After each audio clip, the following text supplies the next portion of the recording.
Friends, ಇವತ್ತು ನಾವು mobile ಮೂಲಕ SSP ಐಡಿಯನ್ನು ಹೇಗೆ ಕಂಡುಹಿಡಿಯುವುದು ನಾವು ಸ್ಟೆಪ್ ಬೈ ಸ್ಟೆಪ್ ನೋಡೋಣ. ಈಗ ಹಲವಾರು ವಿದ್ಯಾರ್ಥಿಗಳ SSP ID ಗುರುತಿರುವುದಿಲ್ಲ. ಆದ ಕಾರಣ ನಾವು ಹೇಗೆ ಕಂಡುಹಿಡಿಯುವುದನ್ನು ಸ್ಟೆಪ್ ಬೈ ಸ್ಟೆಪ್ ಮೊಬೈಲ್ ಮೂಲಕ ಹೇಳುತ್ತೇನೆ. ವಿಡಿಯೋಗೆ ಲೈಕ್ ಮಾಡಿ, ಶೇರ್ ಮಾಡಿ ಮತ್ತು ಸಬ್ಸ್ಕ್ರೈಬ್ ಮಾಡಿ. ಮೊದಲು ನಿಮ್ಮ ಮೊಬೈಲ್ನಲ್ಲಿರುವ ಕ್ರೋಮ್ ಬ್ರೌಸರ್ ಓಪನ್ ಮಾಡಿ.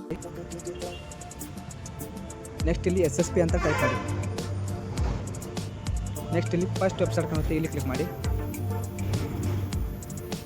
ನೆಕ್ಸ್ಟ್ ಇಲ್ಲಿ ಮೊದಲು ಇಲ್ಲಿ 3 ಡಾಟ್ ಮೇಲೆ ಕ್ಲಿಕ್ ಮಾಡಿ.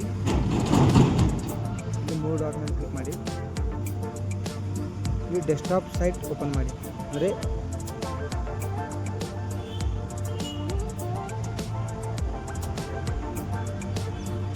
ಈಗ ಇಲ್ಲಿ 2026-27ನೇ ಸಾಲಿನ ಮೆಟ್ರಿಕ್ ನಂತರ ವಿದ್ಯಾರ್ಥಿಗಳ ತನಿಖೆ ಇದೆ, ಇಲ್ಲಿ ಕ್ಲಿಕ್ ಮಾಡಿ.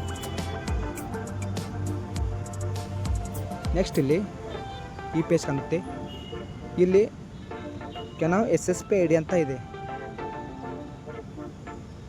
ಇದನ್ನು ಕ್ಲಿಕ್ ಮಾಡಿ. ನೆಕ್ಸ್ಟ್ ಇಲ್ಲಿ ನಿಮ್ಮ ಆಧಾರ್ ಕಾರ್ಡ್ ನಂಬರನ್ನು ಎಂಟರ್ ಮಾಡಿ.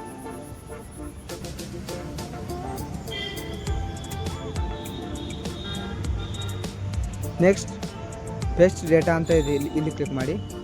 ನಂತರ ನಿಮ್ಮ ಸ್ಟೂಡೆಂಟ್ SSP ID ಕಾಣುತ್ತೆ ಮತ್ತು ಸ್ಟೂಡೆಂಟ್ ನೇಮ್ ಕಾಣುತ್ತೆ, ಅದೇ ನಿಮ್ಮ SSP ID ಆಗಿದೆ. ಇಷ್ಟೇ ಸಿಂಪಲ್ ಸ್ಟೆಪ್ಗಳು ಇವೆ. Thank you.